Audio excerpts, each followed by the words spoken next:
কবর থেকে উদ্ধার হলো জীবন্ত সদ্যজাত শিশু। ভয়াবহ এই ঘটনাটি ঘটেছে ভারতের মধ্যপ্রদেশে। খবরে প্রকাশ সোমবার বারওয়ানি জেলার ঘোষ গ্রামে কবরস্থানের পাশে খেলা করছিল কয়েকজন বালক। এমন সময় তারা একটি শিশুর কান্না শুনতে পায়।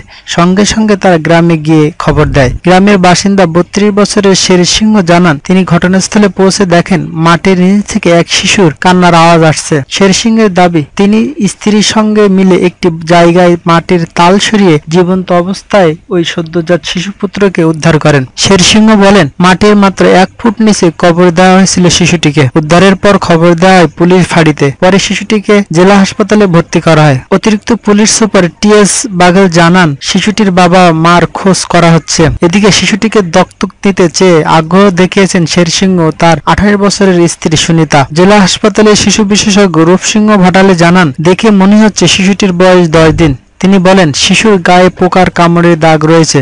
এছাড়া ঠান্ডা জ্বরে আক্রান্ত ছোট্ট প্রাণ। তবে বিপদের কিছু নেই বলেও আশ্বাস দিয়েছেন তিনি।